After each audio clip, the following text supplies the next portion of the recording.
मित्रों नमो नमः। मैं Julie Bharti madam classes channel में आप सभी का हार्दिक स्वागत है।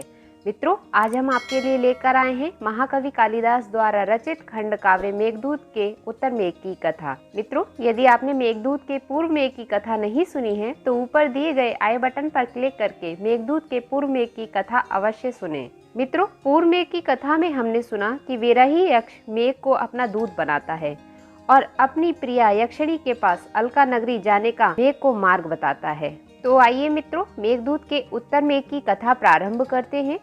उत्तर मेघ में यक्ष अलका नगरी की सुंदरता का वर्णन करता है, अपने भवन की पहचान बताता है, अपनी प्रिया की पहचान बताता है, साथ ही साथ प्रिया यक्षिणी को संदेश देता है। और मित्र मेघ से यक्ष कहता है कि हे मेघ, लीला ललनाओं से अलंकृत, विचित्र चित्रों से चित्रित, मृदंगों की मधुर ध्वनि से ध्वनित, मणि में फर्श वाले भवन तुम्हारी समानता करने में पूर्ण समर्थ हैं। यक्ष अलकापुरी की सुंदरता बताते हुए मेघ से कहता है कि हे मेघ, तुम्हें पता है अलकापुरी कैसी है?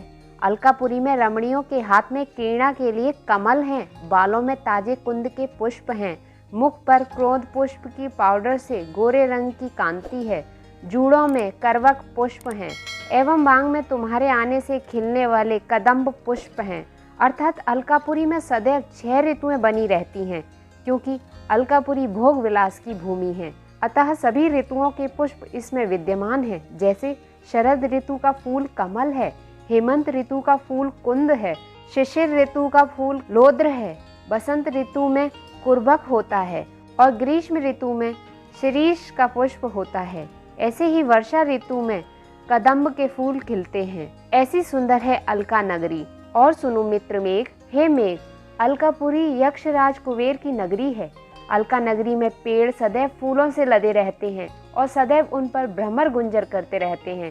वही सरोवर सदा कमलों से भरे रहते हैं और उन पर हंसों की पंक्तियां करधनी सी प्रतीत होती हैं। सदा हंस वहीं रहते हैं और भवनों के पालतू मोर सदैव सुंदर पंखों से युक्त रहते हैं और सदैव बोलते रहते हैं। वह केवल वर्षा ऋतु में ही नहीं अपितु सभी ऋतुओं में बोलते हैं। वहाँ की रात्रि सदैव चांदनी से सजी रहती है। इस प्रकार यक्ष मेघ को अलकापुरी की सुंदरता बताने के बाद वहाँ पर रहने वाले यक्षों के जीवन के बारे में बताता है। यक्ष मेघ से कहता है कि हे मेघ, अलका नगरी में यक्ष खुशी खुशी रहते हैं। सभी यक्षों को कोई दुख नहीं है। यह यक्ष रोते हैं तो वह खुशी के आंसू होते हैं, अन्यथा उन्हें कोई दुख नहीं होता। अलकापुरी में आंसू भी आते हैं तो खुशी के। मैं तो प्रिया यक्षिणी के दूर होने के कारण दुखी हूँ। कामदेव ने मुझे पीड़ा दी है, विरह के कारण मैं दुखी हूँ, नहीं तो मुझे कोई दुख नहीं है। वियोग हुआ है वह प्रेम के कारण और कोई वजह नहीं है। इस प्रकार यक्षों की यहाँ युवावस्था ही होती है, वृद्धावस्था नहीं होती।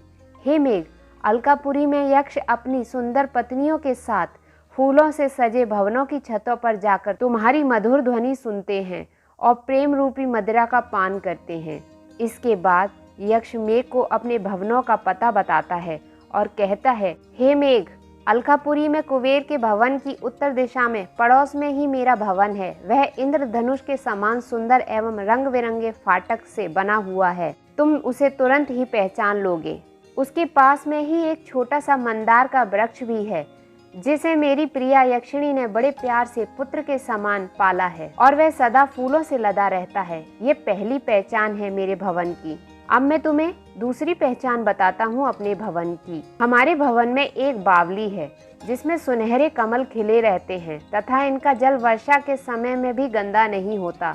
हंस पास में मानसरोवर होते हुए भी नहीं जाते, वही बावली में ही रहते हैं। मित्र मेघ, अब मैं तुम्हें अपने भवन की तीसरी पहचान बताता हूँ। उसके पड़ोस में ही इंद्रनील मणियों के शिखर वाला कीड़ा पर्वत है। यह सुनहरी कदली की बाढ़ से घिरा हुआ है। यहीं पर माधवी लता मंडप के समीप ही लाल अशोक का वृक्ष और सुंदर बकुल का वृक्ष है। उन दोनों अशोक और बकुल वृक्षों के मध्य में निचले भाग में नए बांस के समान कांति वाली मरकत मणियों से वेदी बनाई गई है। तथा सोने से बनी दंड वाली तथा स्फटिक मणि से जड़ित फट्टे वाली बैठक की जगह है, जिस पर झनकते कंकड़ों से मनोहर तालियों से मेरी प्रिया द्वारा नचाया तुम्हारा मित्र मोर सायंकाल के समय वहां बैठता है। मित्रों, इस प्रकार यक्ष मेघ को अपने भवन की पहचान बताते हुए एक और पहचान बताता है। यक्ष मेघ से कहता है कि और सुनो मेघ, अब जो पहचान मैं तुम्हें बता रहा हूँ उससे तो तुम मेरे भवन को अवश्य ही पहचान लोगे। यक्ष कहता है, हे सत्पुरुष मेघ, जो मैंने तुम्हें पहले पहचान बताई है उन्हें याद रखना।